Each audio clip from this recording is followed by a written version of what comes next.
Good morning, everyone. My name is Councillor Gary Crawford, and I'm the chair of the Budget Committee. The clerk has confirmed that we do have quorum, and I'd like to now call the meeting 32 to order, everybody. Today's meeting is being held by video conference, and city staff are also connecting to the meeting by video conference. As City Hall remains closed, the public will continue to participate electronically and can watch the meeting streaming live on YouTube at youtube.com/Toronto City Council Live. And I ask for everyone's patience if we experience any delays or technical problems during the meeting. Members, City Clerk has provided all the agenda materials on toronto.ca/council and on our clerk's meeting portal. Clerk's IT staff are available to you if you need any help. I'd also like to remind any staff to keep your mics muted and their videos turned off unless you need to answer questions or speak to the committee. It'll make it easy for me as the chair to watch and participate in the meeting. Members, please also keep your mics muted unless you wish to ask a question to staff or speak on an item. As part of each agenda item, I'm going to ask the members to raise their hand or to unmute the mic if they wish to question staff or speak. I'll create a speakers list as usual.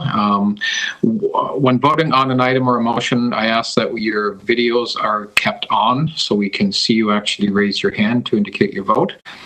I also want to remind everyone that to submit and approve your motions by email if there are any. I don't anticipate any on this meeting, but again, it's buc@toronto.ca. And if there are any visiting members to council, any at this point, I encourage you to also turn on your video so that we know you are here and that clerks know you are here. Although we are meeting in different locations and meeting remotely today, the committee would like to acknowledge the land that we are meeting on is the traditional territory of many nations, including the Mississaugas of the Credit, the Anishinaabe, the Chippewa, the Haudenosaunee, and the Wendat, and is now home to many diverse First Nations, Inuit, and Métis peoples. We also acknowledge that Toronto is covered by Treaty 13 with the Mississaugas of the Credit. First, are there any declarations of interest under the Municipal Conflict of Interest Act? If you have an interest, please raise your unmute your mic. Seeing none, Councillor Layton, would you like to move a motion to approve the... Oh, first of all, I see none, so we need now a motion for the minutes of our previous meetings of the Budget Committee. Councillor Layton, can you move those on April 20th, 2021? So moved. Great. All in favor? Opposed? That is carried. So let's do a rundown of the agenda. So if you want to hold an item, just let me know. If not, we can approve it as we go forward. So BU 32.1, the operating variance report for year ending December 31st, 2020. Anybody like to hold that? Can we have somebody move that item? Councillor Carroll. Moved, Councillor Carroll. All in favor? Opposed? That's carried. We'll go to the BU 32.2, the capital variance report for the 12 months ending December 31st, 2020. Questions? Would you like to hold that? Councillor Nunziata, would you like to maybe move those recommendations? Great. All in favor? Opposed? That's carried. BU 32.3, the operating variance report for 4 months ending April 30th, 2021. I'm actually going to hold that. I'd like the CFO just to give a quick synopsis of that, just so we get a better understanding of what's happening for the last 4 months. So I'll hold that, and we'll just give her. She'll do a report on that. BU 32.4 capital variance report for the 4 months ending April 30th, 2021. Anybody like to hold that? We have a mover for that. Councillor Layton, I don't see anybody else. I don't see all the members on the screen, but okay, if you could move that, that would be great. All in favor? Opposed? That's carried. Next is BU 32.5, Planning Act, Section 42, Reserve Fund Statements, 2016 to 2019. Councillor Carroll, do you want to move that? No, I'm wondering if we can hold that for questions. Okay, I will hold that, no problem. And 6 as well. 6 as well, okay, BU 32.6, Planning Act, Section 37 and 45 Reserve Funds. Councillor Carroll is going to hold that for questions. Okay. Okay, I think that, let me just check here. we're all the items. So why don't we go back up to BU 32.3, which is the operating variance report for the 4 months ending April 30th. And if just the CFO, we'd just like to do just a synopsis of the report for the members and anybody listening. So that'll be my question to staff, if we could do that. Good morning, everyone. It's nice to see everyone virtually. What I'd like to do is just do a very high-level summary of what is in our 4-month operating variance report for the period ended April 30th. One thing I'd like to highlight at this time is that, as you all recall, when we created the timing of the budget and the timing of the budget approval, we anticipated COVID impacts for 2021, but we did not anticipate a third wave. So some of the variances that I'll be speaking to are directly correlated to the COVID third wave that we've experienced. So as noted in the report, staff are currently projecting an unfavorable 2021 year-end variance of $234.5 million, directly attributed to COVID. I want to break that down into a few different sections. First of all, I'm going to do a comparison against our original budget. There is a variance projected of $119.8 million that reflects our remaining 2021 funding shortfall. The 2021 operating budget expects $1.596 billion in COVID support funding from the federal and provincial governments.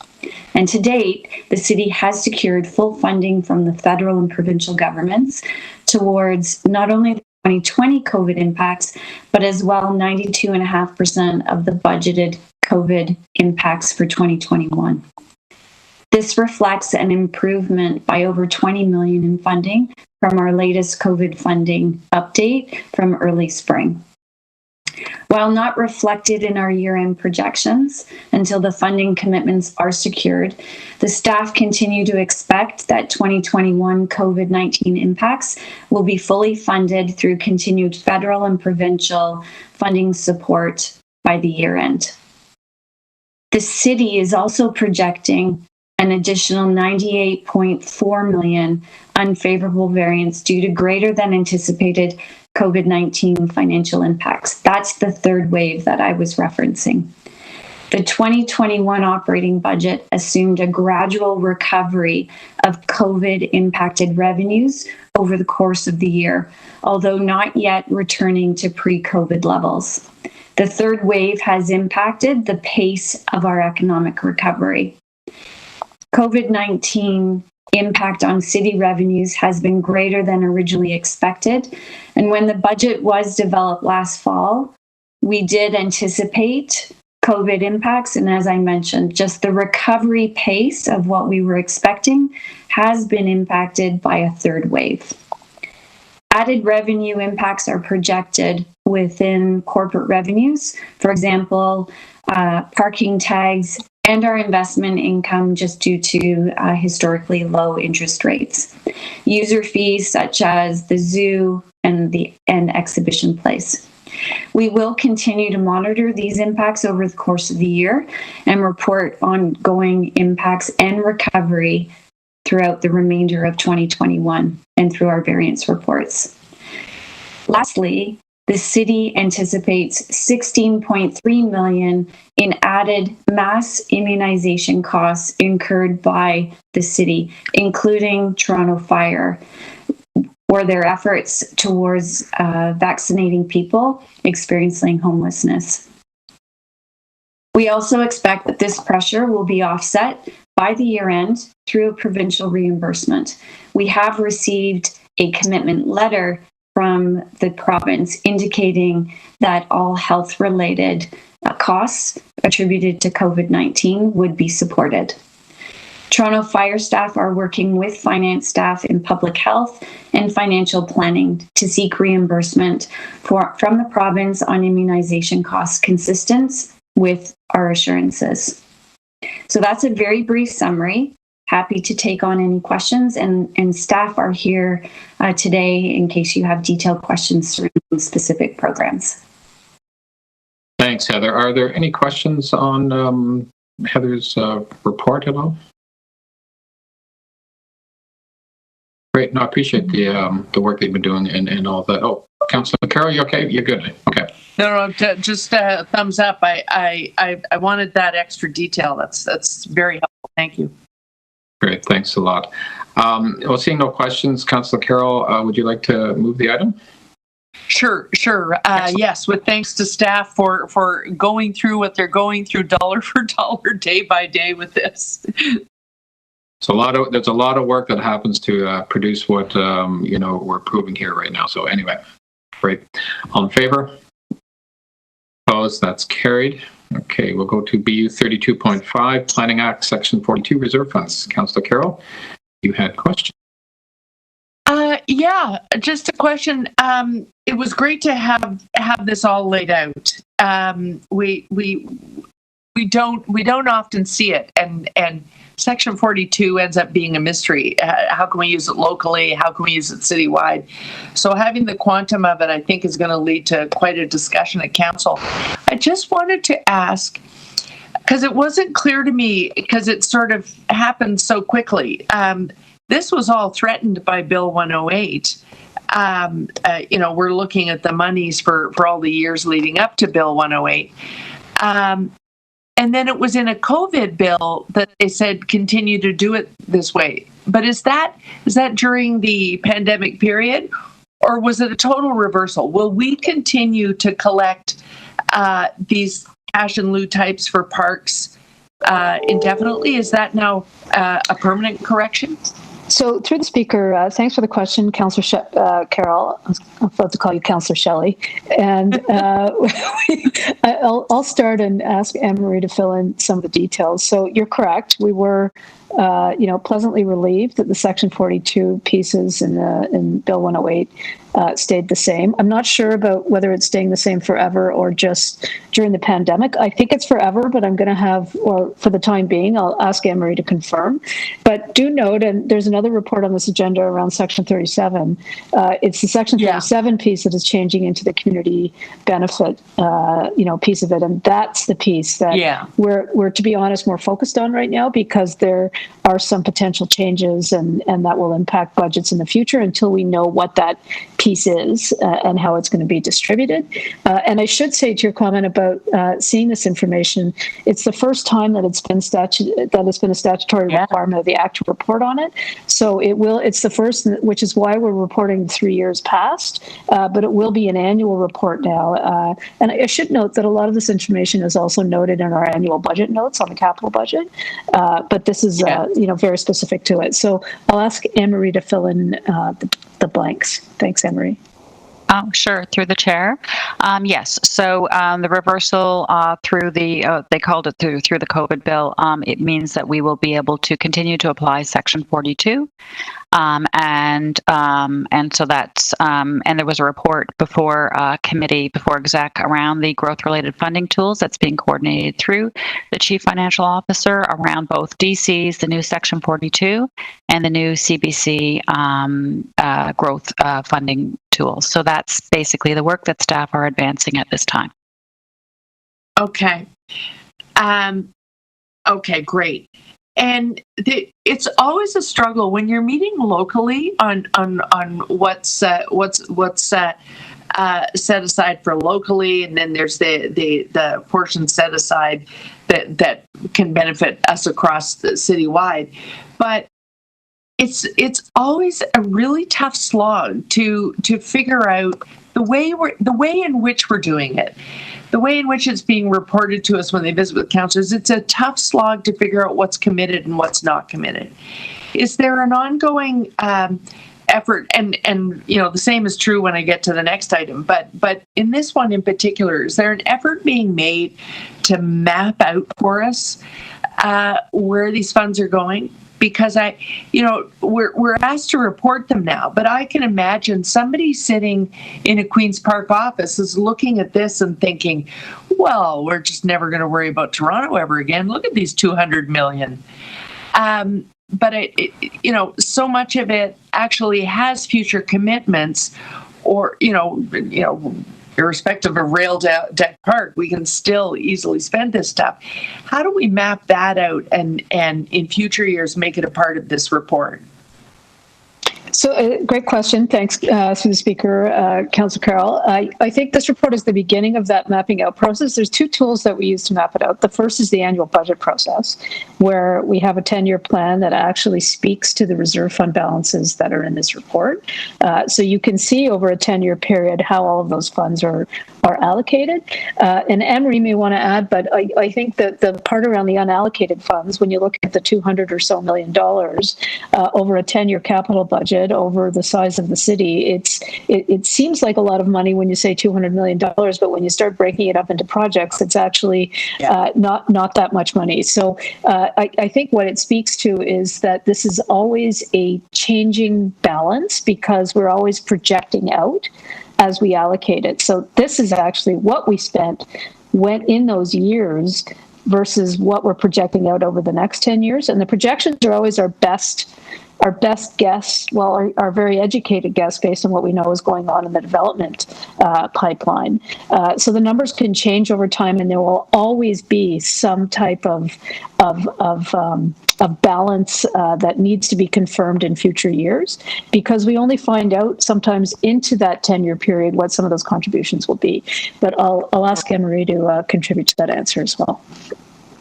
So through the capital budget, the base 5 is generally fully allocated. As Janie mentioned, there's always a year lag because basically we pull our budgets together and then we're collecting, and then there's also developers contest payments and everything else. So there's always that piece of a lag.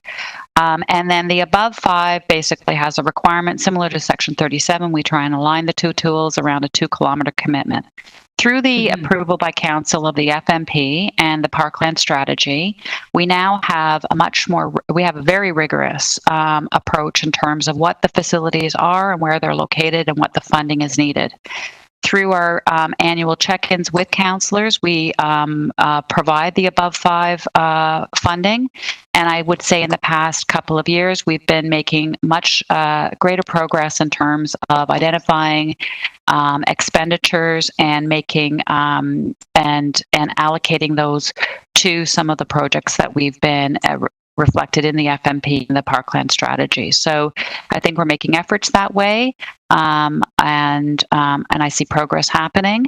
Through the new tool, through the new Section 42, we will be required to allocate 65% that's captured within a year. That's basically funded. But I'm fully confident that we have been actually achieving over a 73% allocation on an annual basis. So I'm fully confident that we will be able to meet that criteria without any problem. And as Jamie mentioned, land is very expensive. So while it looks like it's a lot of money, we have to strategically use those land acquisition pieces to try and leverage, because at 60 million in some areas an acre, we won't be able to get a lot for that money. Right. Makes sense. Right.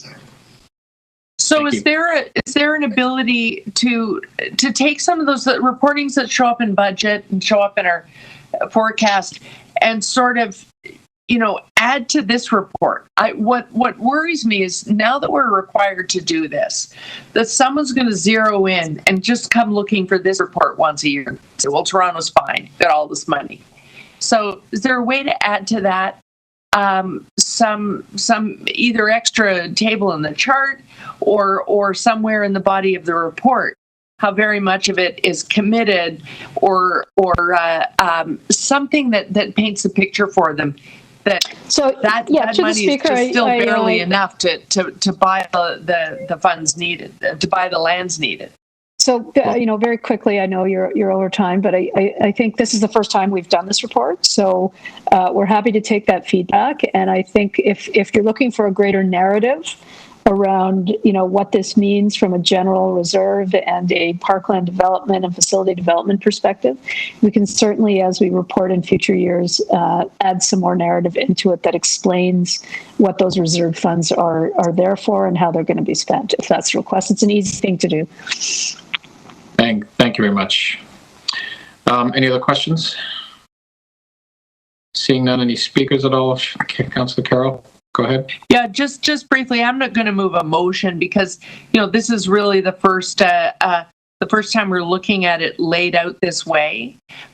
That was the first thing that popped into my mind, is now being required to report this. That's my concern, is that independent of what goes on all the rest of the year and what's going on in park deficient and growing neighborhoods, that they'll say, oh, look at all that money they have there in Toronto. And even within council, they might say, well, I could just always dig into that pot.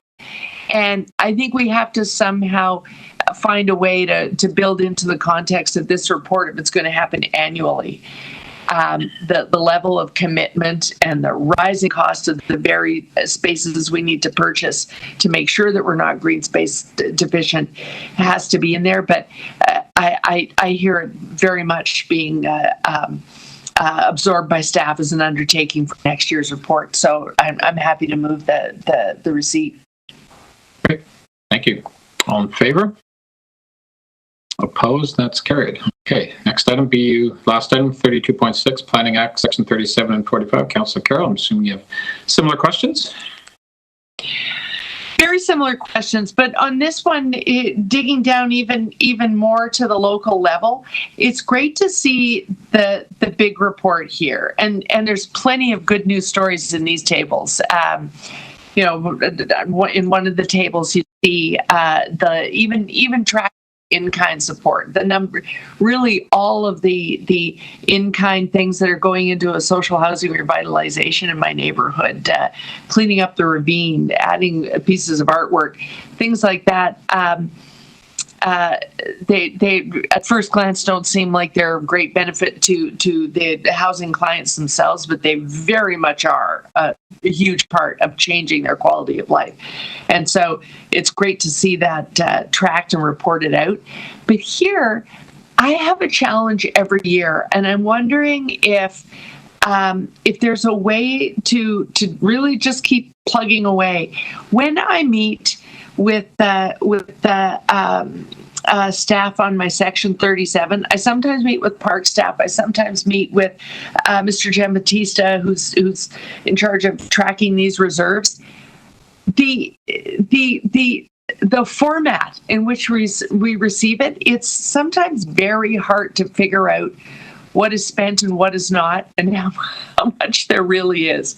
And I worry about that because of the ways we can come and move a motion and change it after 3 years. And I'm wondering if there is any ongoing effort. Are we working at honing that Section 37 local report to the councillors to make it really clear what's already committed, what's been spent and what hasn't, etc.?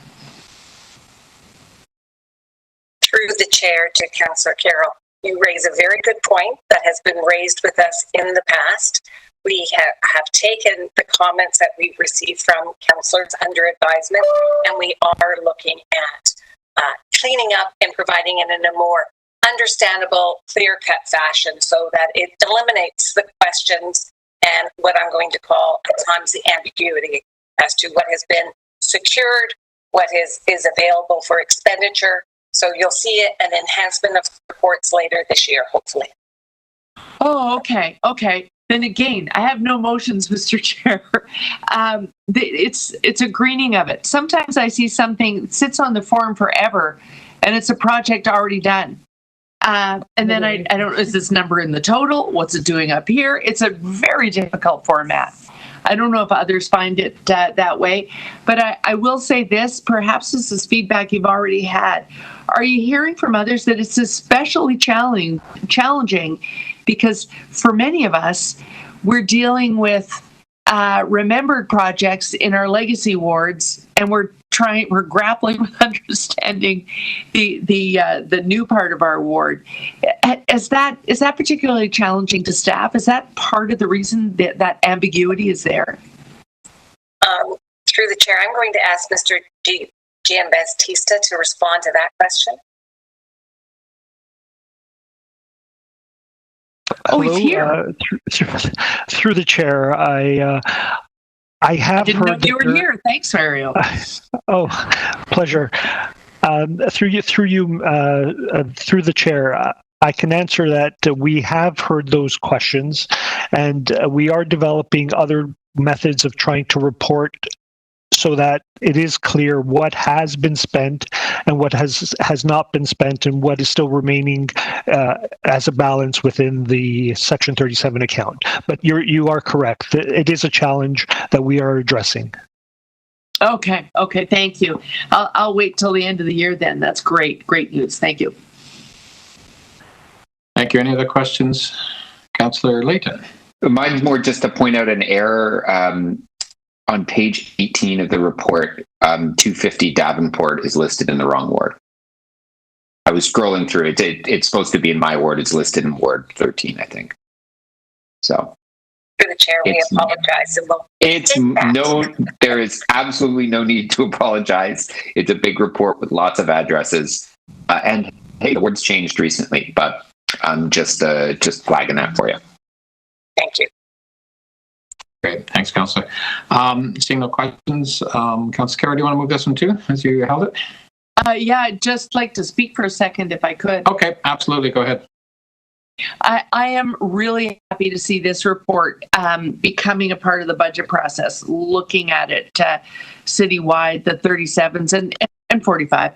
But I really work here because this is the thing that we're going to see waning. This is the thing that's going to change radically as a result of Bill 108.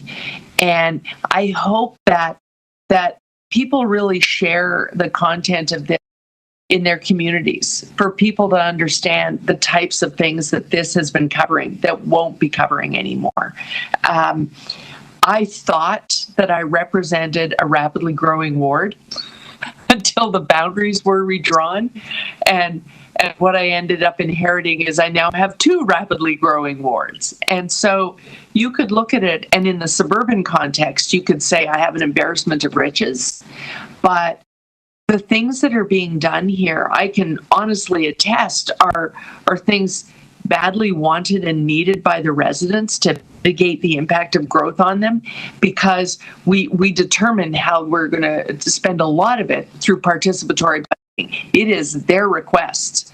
And usually, because you have to wait for the funds to come, by the time we're doing it, we are really talking to people who are already feeling the impact of the growth, and they finally have the ability to spend the money.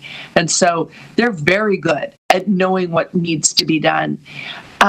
If we were asking for improvements on the Act, what we would have asked the province for was to loosen up a little bit on the rules around using it for state of good repair, because sometimes we've struggled to keep some of our recreation amenities and even things in the rights of way in a state of good repair.